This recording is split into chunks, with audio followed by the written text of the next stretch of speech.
now, and I'll say live when we're at 15 seconds. Okay. Oh, okay.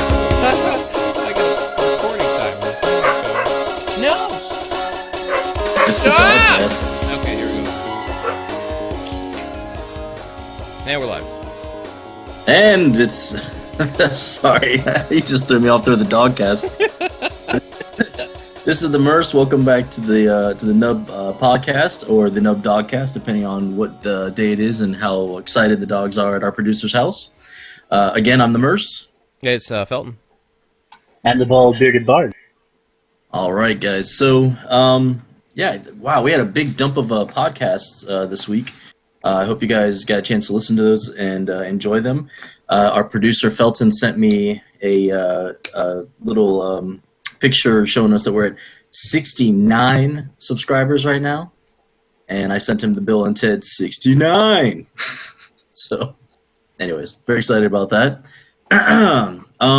Today, I guess we're going to be a little closer to more topical because we're going to be trying to get this to you a little bit closer to the times that we record them. So topically, one of the things that I saw is that Spider-Man is officially back for another movie. Sony and Disney teaming up again to bring him back. What do you guys think about that? It's a good decision. Yeah, I'm all for it. Yeah, I'm very excited about it. My question is, what villains do you think we're going to see in this one? And well, first off, how many villains do you think we're going to see in this one? Like, are they going to do like they did with the original trilogy and shoot themselves in the foot with too many bad guys, or are we going to see like we've been seeing where it's just like one main bad guy they focus on? I mean, I don't know. I feel like they did a really good job with Mysterio, you know, and if they can get someone that is charismatic, that can play a great villain, then, I mean, I could understand, you know, maybe if they want to do two bad guys, but let's not get the whole ensemble, you know, like they did with the, was it Sam Raimi? The Sam Raimi film? Yeah. That just felt too cluttered, and it was just Spider-Man, and you know, I don't know, it was too much. I mean, he did, I think, get the Green Goblin to help him out towards the end. So it was him and the Green Goblin versus the Sandman and Venom. But it was, again, you're right, it was just too much. It was too cluttered. If they're going to do that, you know, I mean, Marvel now does it perfectly. You know, I think in this next movie, if they introduce maybe just two villains, you know, like Electro and let's say Rhino or something like that. Now we're on track to do a fourth movie where you can actually just do the Sinister Six, right? Because we've introduced Vulture, we've introduced Mysterio, although Mysterio apparently died at the end of this one, but who knows if that's actually true or not. So, you know, we can see from there. I don't know. I don't know where they're going to go with it. I'm just happy to know that there's going to be a third Spider-Man movie. What are your feelings on that, B squared? I agree with everything said. I think that if they do it right, they could do more than one villain. Like with this last film, I mean, technically, Hydro Man and Molten Man in the comic books were their own separate villains. And so adding them the way they did in this last movie, I thought was really clever. It was a great way to work in two extra villains. But, I mean, you're absolutely right. It's the same problem I had with Spider-Man 3 and some of the Batman movies. Too many villains, and you end up screwing yourself over. James Franco. Yeah. What about James Franco? I was trying to remember his name. It was James Franco. And the Green Goblin in the third one. Yeah, I just feel like, I don't know. I just kind of look at him now, and I kind of feel like James Franco is one of those guys that almost plays the same character in every single movie. And I just look back at that now, and with you know, the lens of history that we have, and I laugh thinking that he's, you know, an Osborn and fighting Spider-Man. It's like, that's almost like a prequel to the Pineapple Express or something crazy like that. He goes from fighting Spider-Man to becoming a drug dealer. Yeah, being a drug dealer. Why not? That makes perfect sense. Crazy things have happened. The other relatively new thing is that I watched the Batman and Teenage Mutant Ninja Turtles movie, and I've got to tell you, man, it was legit. It was absolutely fantastic. It was a lot like the actual comic book, which made it even better. I mean, it's strangely dark at times, but it still has a great comedic base to it. I just thought it was fantastic. I rented it from Redbox, and I was extremely pleased with that movie. So, have either of you guys seen that one yet? Ooh, I no. haven't. I was actually going to buy it as soon as it came out, but I decided not to because I just got DC Universe, Mm-hmm. and I had bought Reign of Superman as soon as it came out, Mm-hmm. and then they immediately put it on DC Universe. And so I told Mm-hmm. myself, no, we'll wait. I'll wait before getting Batman, Teenage Mutant Ninja Turtles. And they still had it put on DC Universe. So I still have. Well, I'm definitely gonna buy this one because it was absolutely fantastic. Like I loved it, absolutely loved it. There we go. All right, we're back. Had some technical difficulties with my laptop, so it kicked me out of the actual discussion. We were talking about the Batman Teenage Mutant Ninja Turtles movie. I don't remember where we left off, so we'll just say it was a good movie and go check it out. All right. Felton, why don't you hit us with some gaming news? Give me a second to recuperate. Okay, well, so far there's been just amazing drama with Borderlands 3. We've had several patches and fixes for the some ridiculous loot. So basically what was happening is, and it's a single-player game, so it's not like there's an important game economy going on, but they were just getting hundreds and hundreds and hundreds of legendaries at some of these drops that were obvious glitch points. So as soon what they had a team, this is my theory anyway. They had a team online watching several prominent glitching YouTubers, like they post videos about current glitches and such. And within an hour of one of them posting this major glitch fighting one of the final bosses, they had the glitch patched because basically you could just trick him within 30 seconds into the fight to jump off the edge of the map and die. So Oh, nice. that's pretty amazing. But they seem to be fighting pretty hard against the glitches. So that's been fun to watch. Gearbox 2K, the producers combat that. But other than that, that's been pretty much my free time trying to level up and get loot. I have a comprehensive list of weapons and the level in which I use those weapons if you want me to go over it. Probably take about... I think You're good? You Yeah, good? You don't want to hear it? All right. I think we're good. Yeah. So so this is the second time now that I've bought Overwatch. I picked up this time for Xbox One because Foxtail's cousins and cousins' boyfriends all played on Xbox One. So now I have to go back to that noob status of level 1, no skins but the skins that are there and yada yada yada. But the cool thing is I got it from Ready Set Games, and I traded in like some amiibos and things like that, and I pretty much got it for free. So that was awesome, Nice. Didn't have to pay for it. I just traded in some stuff, and of course you get better money back on your trades than you do for GameStop. So instead of it being like instead of getting like $2.50 back, I got enough to actually buy a game. So I love the memes that came out of was it GameStop filing bankruptcy, and people coming in saying, "I'll pay $2.50 for your company." exactly, for your whole company. Got him. Oh, yeah, got him. One more thing that's relatively topical, I guess.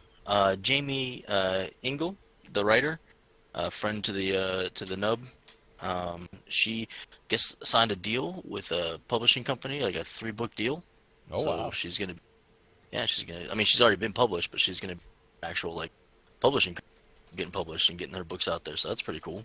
I want to say congratulations to her for that. It's very, very cool. Yeah. So now I think it's time for triple B or B squared, which I prefer, depending on if you're talking about whether him being part of Beyond or not. It's time for you to give us that hot injection of Kickstarter news. Vitamin K coming at you. All right. Uh, That was terrible. I'll never use that again. I'm sorry. Um, Yeah, it made me a little uncomfortable. I'm not gonna lie. I'm like, I'm okay, kind of crying right now. maybe we'll just let that pass, but obviously not. so I mentioned this before, but it's actually started now. A friend of mine on Twitter, CJ Pendragon, has a Kickstarter, her very first comic book, Granny Gollum, and I'm actually really excited about this. It's based on Jewish folklore, and you don't get many comic books about Jewish folklore. And this one is about a young girl who comes from a broken home, had an alcoholic mother, and she was very close to her grandma, who passes, and she's left with this piece of Jewish folklore that is more than what it seems. And she's got some great prices here, some really cool, and the art's gorgeous. I'll link it here in just a second. Well, I just like the fact that it has to do with like some Jewish folklore. Like that's kind of cool, you know. You don't hear too many comic books based on that, but that's actually one of the cooler parts about the whole indie comic scene is that you can do a comic book about anything. Absolutely. So that's pretty awesome. And I just love the way this looks. I'm really. Yeah, the art on it looks very Calvin and Hobbes kind of, you know. The plushie's adorable. Right? Yeah, I do like the artwork. The artwork is very Calvin and Hobbes. I like that cartoony look. So what else is going on, guys?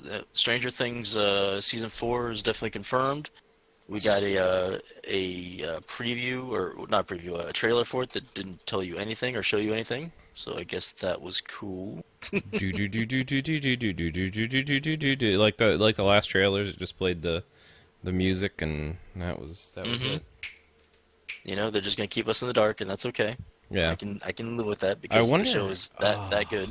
I wonder what like the next theme is going to be, because I kind of feel like obviously the overall theme of this season was the Red Invasion. It was fighting communism. 80s movies were all about that. The military incursions, and I wonder what this next season is going to encompass. If they're going to do like another overall theme like that again.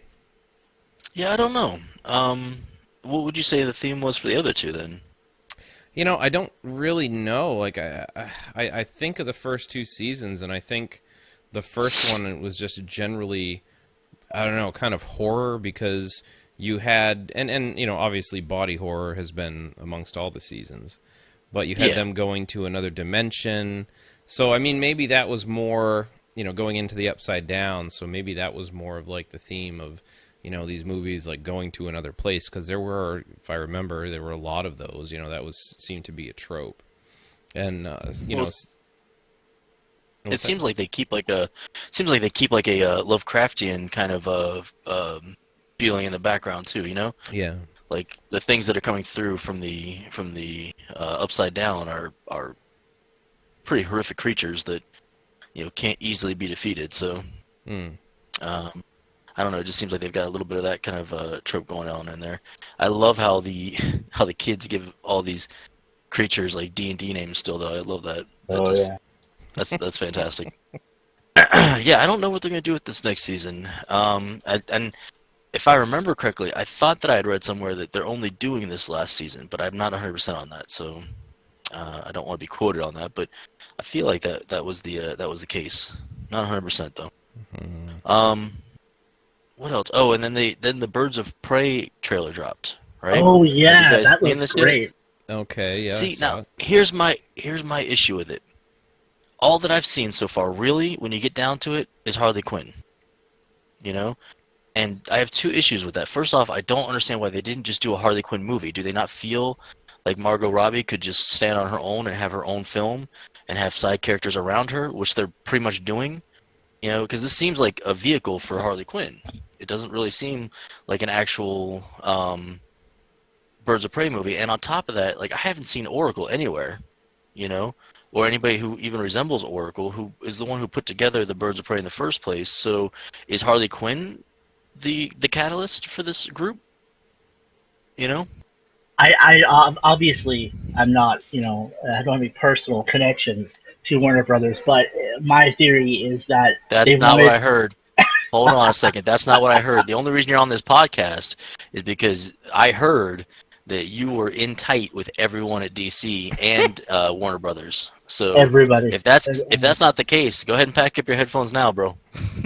Every single one.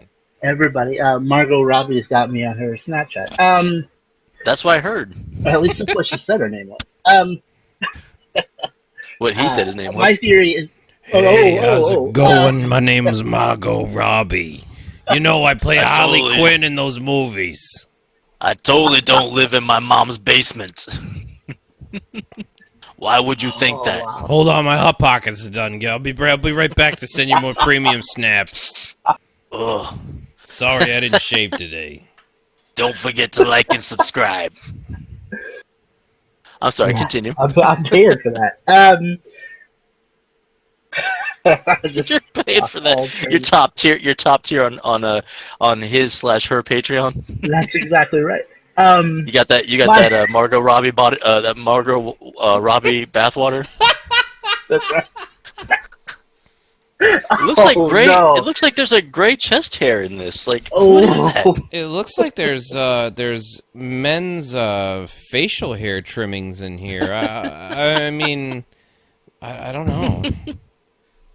It smells like boiled sausages. I don't understand what's going on here. He must eat nothing but sausage and pierogies. Jeez. I mean, there's not a whole lot of options when you live in your mom's basement. But continue. I'm sorry. That's B squared. That's terrible.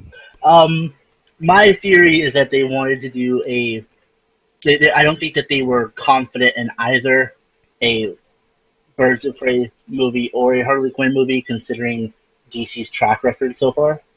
Mm-hmm. And Margot Robbie wanted to do something female focused, and so combining the two just seems like a good idea.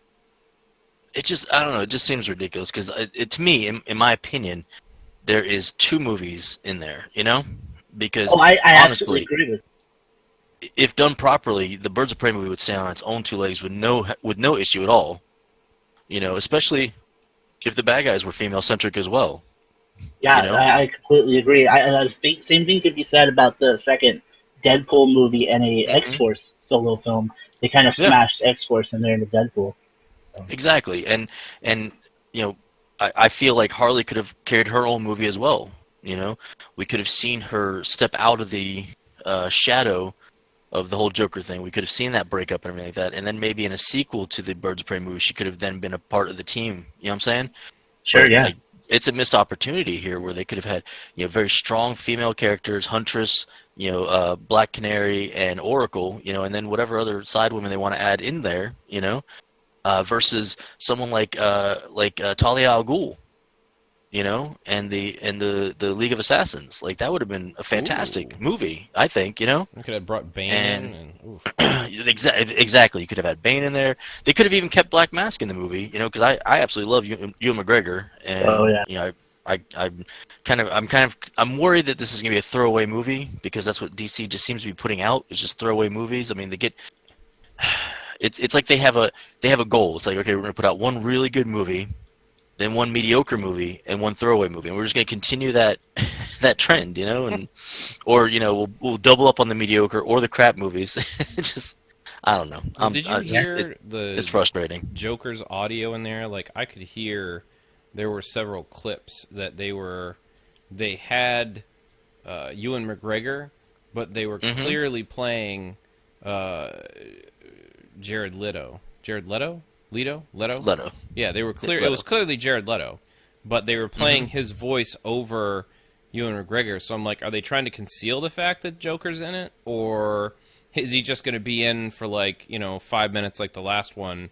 And it's probably going to be probably going to be another waste. It's going to be another waste of his talents, and he's going to be in for another 5 minutes, and you're just going to hate him even more because you're just going to be like, oh my god, this is the worst Joker ever. Even though I feel like, honestly, like if you haven't watched the extended cut of Suicide Squad, where he's got like an extra almost like 10 minutes, it seems like, his Joker is really damn good.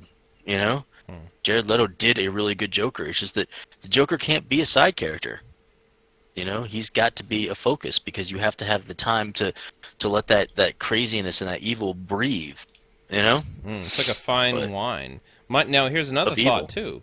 If he's only in this movie for 5 minutes, what type of reprehensible pranks is he going to pull on the entire cast throughout the filming of the movie? Is he going to like send them, dead raccoons and animals and used condoms for all 15, 20 Well, weeks of filming for if he's only 5 minute got if he's scene? only got five if he's only got 5 minutes, that means that he really needs to ramp up his game. So I'm imagining he's gonna send dead midgets, like just Oh. straight up dead midgets. He's going to go to He's a just body gonna- farm. He's going to buy dead midgets. And, I'm telling you, like he's gonna end up arrested at the end of this one. it's like a criminal misuse of corpses and Yeah. crimes against midgetry. The other issue I'm having with the previews I'm seeing of this movie is that they are afraid to embrace the costumes, I should say. And I don't understand it. Like Marvel's, loud and proud with their costumes. Like they redesign them, but they still wear costumes. DC, it seems like I don't. It's like in this movie coming up, it just seems like they're afraid to have the Huntress in her Huntress outfit. To have I don't even know who all the girls are in this because a lot of them never even were part of the Birds of Prey. So, but like Black Canary, I haven't seen her in her traditional garb. And it's like. I don't know. I'm having some issues with this movie. I really am, and I want to like it because I love those characters. Like Black Canary is one of my absolute favorite characters. I agree. Yeah. She's a strong heroine. She's led both the JSA and the Justice League. She's respected by so many of the superheroes out there. She's taken on like the biggest, superheroes and bad guys without backing down. And she, the only super ability that she has is her voice. So. So I I don't never know. played the Mortal Kombat DC game, right? But I've Well, watched you don't have to. You don't have to. Are you talking about Injustice, which is a much better game? Injustice. That's what I'm saying. Like, Okay. I'm sorry. I've not Go played ahead. it, but I've watched a huge amounts of the cutscene compilations on YouTube. So I feel like that, in and of itself, was a great introduction to some of these characters, like Black Canary and all that.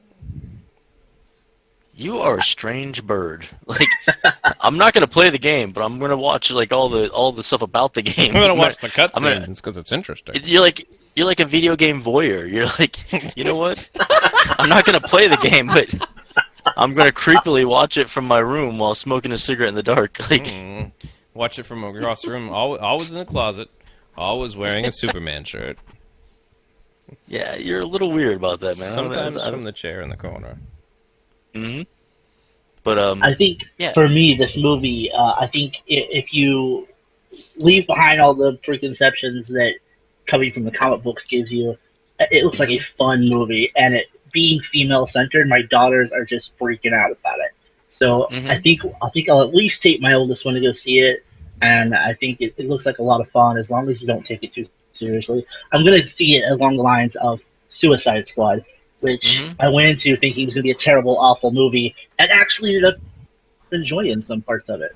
Yeah, that movie was a lot of fun. I mean, it had a very mediocre to even just like poor villain choice, but the overall feel of the movie, you're right, it was fun. It was funny, it was exciting. It had its moments. So, I mean, if they do the same thing with Birds of Prey, again, it'll be good, but see, we're back on that mediocre track. You know what I'm saying? Absolutely, yeah. Personally, And I it's would have rather a Gotham Siren. Oh yeah, see, that would have been great too. I would have been down with that. Some, Harley. See, and then that would have been great for Harley Quinn because you got Harley Quinn, you've got Catwoman, and you've got Poison Ivy. That would have been fantastic. I would have loved to see that. And then you could even have the relationship that's forming between Ivy and Harley in that. You can see how she's leaving a very abusive relationship and getting into a healthier relationship.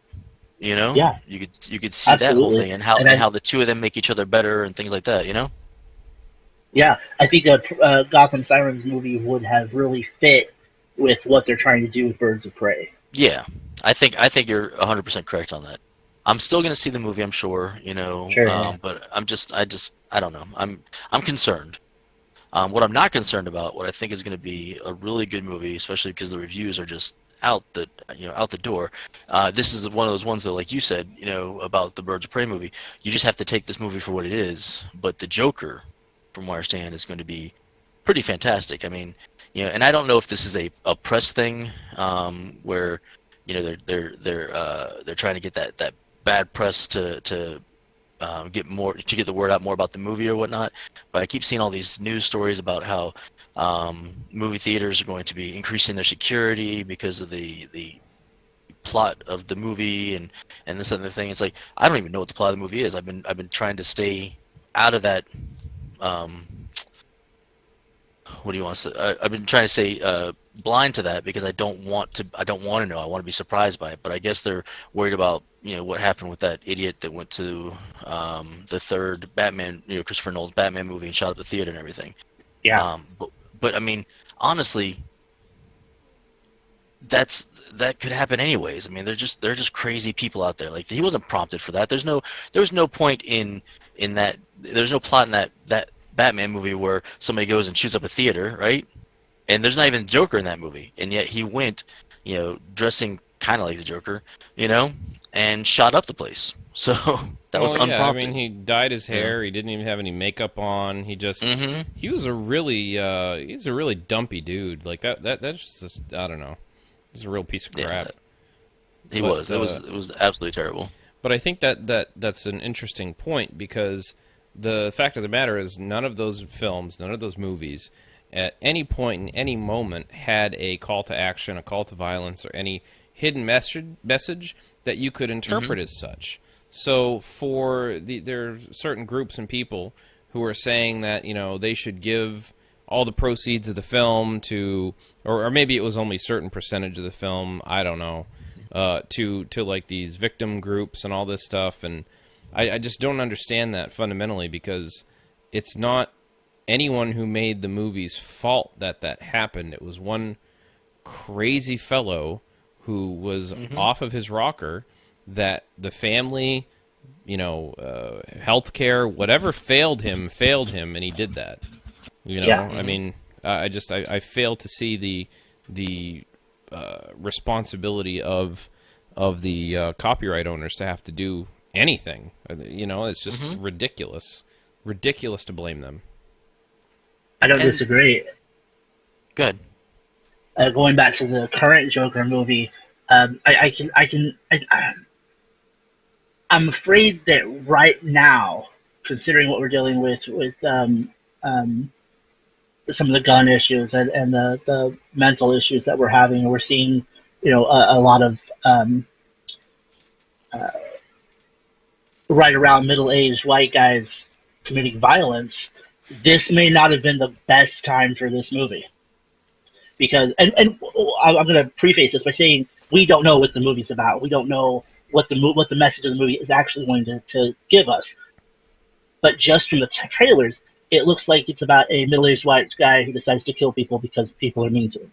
And that's what people are worried about. But that's the thing, is overall, and I keep track of this stuff, overall, violent crime and crime statistics have been on a downward trend for years.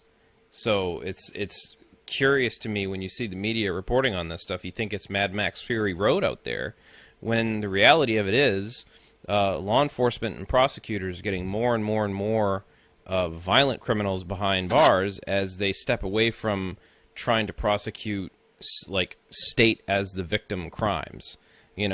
So it's like the media will tell you that it's anarchy in the streets, but in reality, it's the safest time we've ever lived in. Yeah, and for me, I don't think that you should hold off on like an art medium just because of the current situation in our society. A lot of times, art reflects, the current situation in our society. So, that being said, I don't feel like we should put any kind of block on that, like, we shouldn't release it now, we should release it later, whatever the case may be. Is if you look throughout our cinematic history. I mean, there are just movies that are just straight violence, you know, Scarface and Godfather and all this stuff, which is violence upon violence upon violence. And, you know, people aren't pointing the finger at those movies saying, well, that's, you know, that's the reason people are shooting up, you know, schools and shooting up people and stuff like that. What it is, what the ultimate issue is that our the whole nation's take on mental health is skewed, you know, and people who really need the help are not getting it.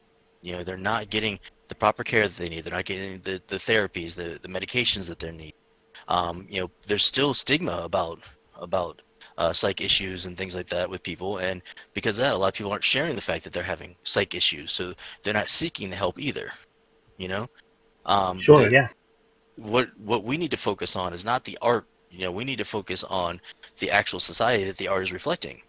You know, all the art is doing is putting a mirror to our current society and saying, this is what's happening, you know, and we can't just not talk about it. We can't just not show it, you know? Sure, So, yeah. When I say I agree with you, and when I say that I don't think it was the best time to put this movie out, I mean for the movie, oh, because yeah.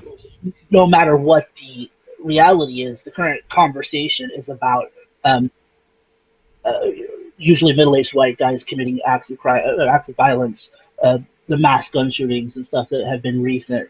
Uh, Middle-aged white guys are right there in the forefront of that, and so for this movie to put it out right now, it's going to get the worst amount of press. It's going to get the most amount of boycotts. And so I'm not sure that it's going to have the impact that it should have if it had come out at another time for the movie. And the Well, director saying the things that he said in the press isn't helping. and what would that be? I Oh, don't him think I've heard talking this. about how the director did the Hangover movies, Okay. and which have since been talked about as not aging well because they've got some transphobic jokes that were more acceptable when the movies came out than they are today. Mm-hmm.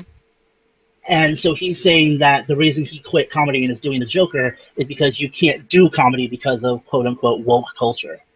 And that comedy's basically dead and everybody's giving it up. And so he's decided that in response to that, he's going to take a comic book movie and twist it on its head. Mm-hmm. And so this is in response to woke culture, which feeds right into the bad press and the narrative that people are worried that the movie is going to push. And you know, I don't 100% disagree with what he's saying. I mean, if you look at the state of how things are nowadays, you know, woke culture will attack, you know, anything that may come off as being non-PC. You know, Dave Chappelle just had to deal with this recently with his new special that came out, and if you actually listen to the message in the special, you know, I'm not going to defend or attack either way, but if you listen to the actual message of what he's saying in the special, he's saying that, you know, if you want to be equal in every way, that means you have to be willing to take a joke as well. You know what I'm saying? So, you know, you have to be able to be open up to criticisms and you know, be able to take, you know, somebody making a joke about, you know, about who, you know, the things that you know that you are or who you are, things like that. Because I mean, he has a great line there, which I won't get into, you know, because it's not PC for the podcast. But basically, he used a derogatory word for a homosexual in the show, and he had to go to this lady who was in charge of making sure that that kind of stuff didn't make it on the air from the show, right? And she said, "Oh, you can't use that word on, you know, on the network." He's like, "Oh, okay," and he was leaving, and then he turns around and he's like, "Well, let me ask you a question. You know, not, you know, because I'm, you know, it's not a big deal. You know, we'll take it out, but why is it that I can use a derogatory word for black people, you know, in my special or in my show?" You know, and that's okay. I can use as much as I want with impunity, you know, but I can't use a derogatory word for a homosexual, you know? And she was like, well, I mean, because you're not a homosexual, you know? And he said, okay, but I'm also not the derogatory word for a black person either. You know what I'm saying? Oh, So he is a genius, man. I that line, like that was perfect. hmm yeah, and again, you'll have to watch the special yourself. And again, he even he even said it in the special. It's like, if you're offended, remember that you clicked on my face. Like, you know who I am. Yeah. You know, you know what I'm about. So you basically put this on wanting to be offended. You know, Sure, yeah. I but haven't seen the special, so I can't say either way. But I think that comedy is in flux right now, and it's changing. And two different people can see comedy and get two different things from it. hmm I mean, and for this guy to say that comedy is dead and everybody's leaving comedy because woke culture destroyed it, but uh, Taika Waititi is literally playing Hitler in a movie. I think that you can still be edgy and still be funny. I don't think comedy's dead. I think you can still be edgy, you can still push boundaries and still be funny. You just have to be smarter yeah, about but it. let's be honest here though. Like, is that really edgy? Playing a comedic version of a long dead evil dictator.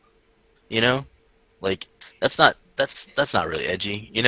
Like, if you really get down to it, um, what would be edgy is to address the things that are going on, in today's society, with things like, woke culture, or the people that are just so easily offended and things like that. And don't get me wrong, you know I can completely understand why certain people would be offended. I mean, because some of those people have had to fight for so much in their lives. They've some of them have been turned away from their family. Like, some of them, have been put in very compromising situations in their lives, because of who they are.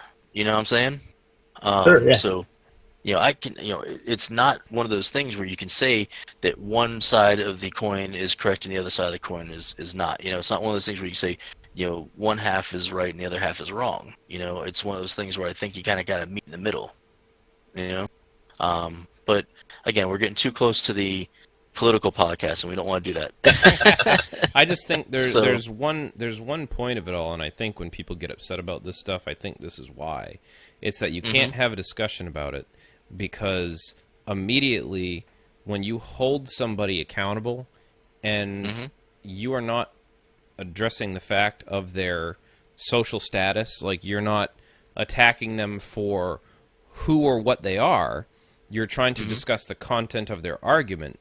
They use who or what they are as their only defense as to why they believe what they believe, and they shut down the argument by calling you a Nazi. And I've seen that happen. There's tons of discussions, compilations of these things occurring where people won't engage in civil discourse. They'll just shut you down and call you a Nazi, and, well, you're doing this because I am this way. And it's like, no, your viewpoint is skew.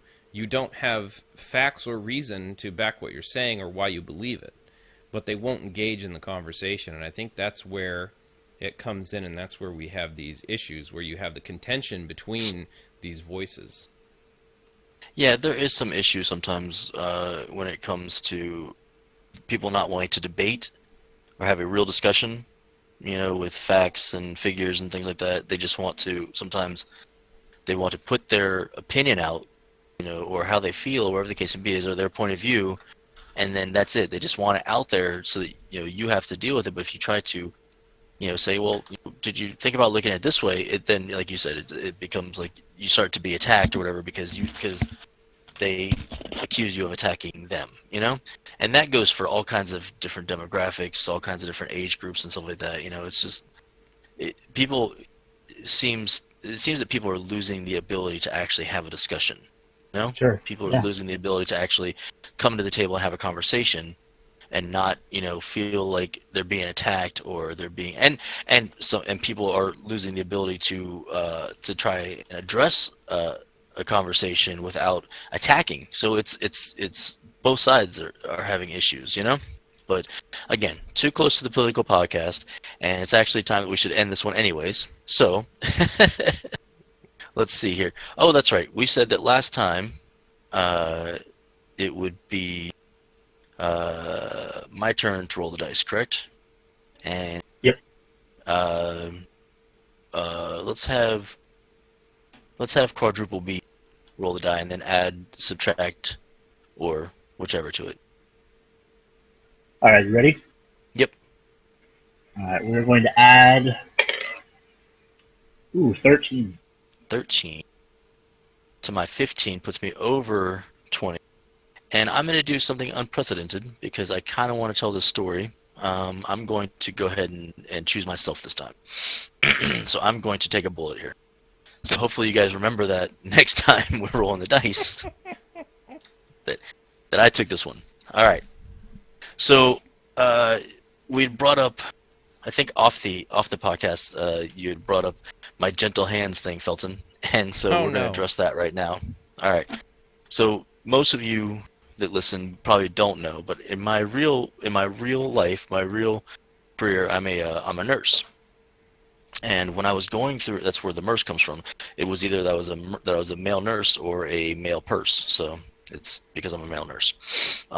When I was going through my clinicals, when I was learning how to become a nurse, did you have to do that? Yeah, I had to actually pretend to be a male purse for a little while, and then that was really weird because I used to stuff stuff in my pockets and stuff. I had to rip your shirt open just like this guy. Oh, I can't see because I had to go to my phone. Remember? Oh no, it's a male nurse ripping his shirt off. Oh, okay, yeah. I had to go to my phone because of technical difficulties.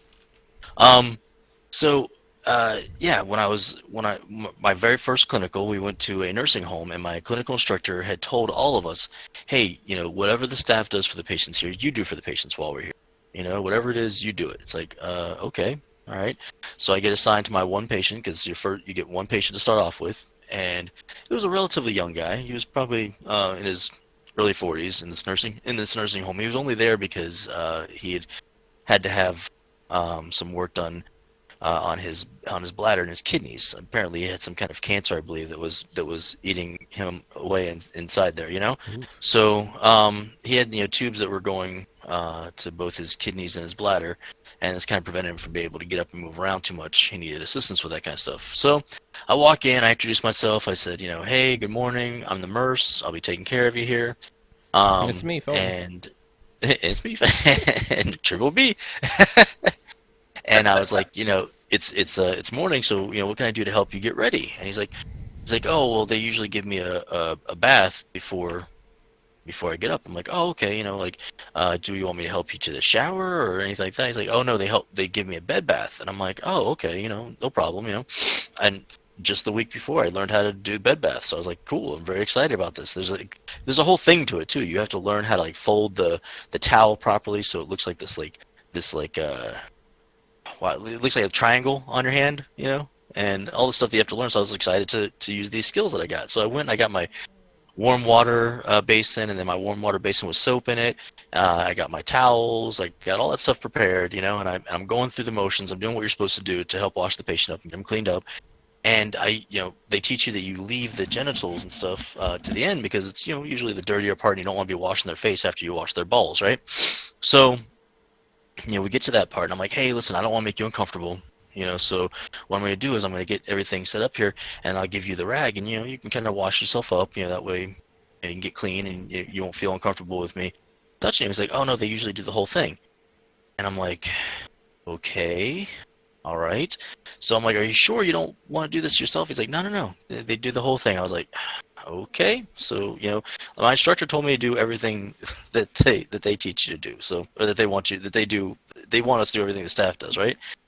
So I got my perfect little folded towel there. It's soaked up, got the water on it, and I grab his genitalia, and I do the motion that they tell you to do, which is kind of like a round cylinder kind of motion, around the shaft to the head kind of thing, and they actually teach you this in class, how to properly wash a penis, So I'm doing that. I'm washing the penis, washing his balls, and in the worst possible moment that anybody could even speak, as I'm coming around on my third go around on the shaft to make sure it's clean, the gentleman goes, for such a big guy, you have very gentle hands. And at that point in time, I drop the rag, I go, okay, we're done. I get him dried up and I get him cleaned up and everything like that. And I was so pissed, because I felt used, right? I felt like, this guy could have washed his own junk, and obviously he was trying to get his kicks off by having me wash his junk, right? Wow.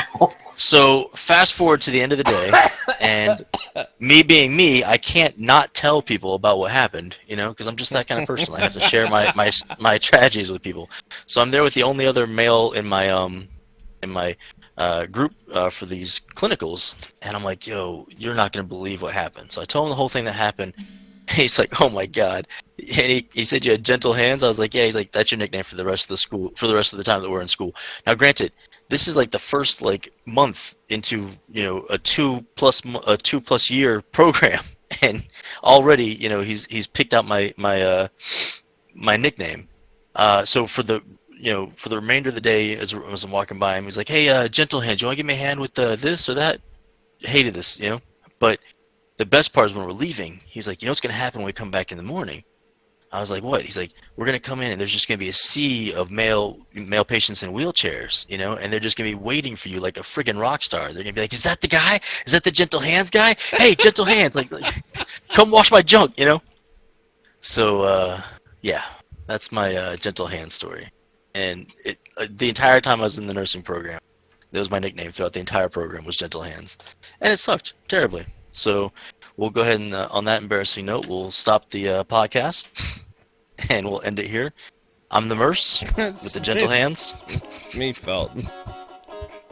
I think I may have forgotten my name. And that's part of the movie. I'll talk to you guys later.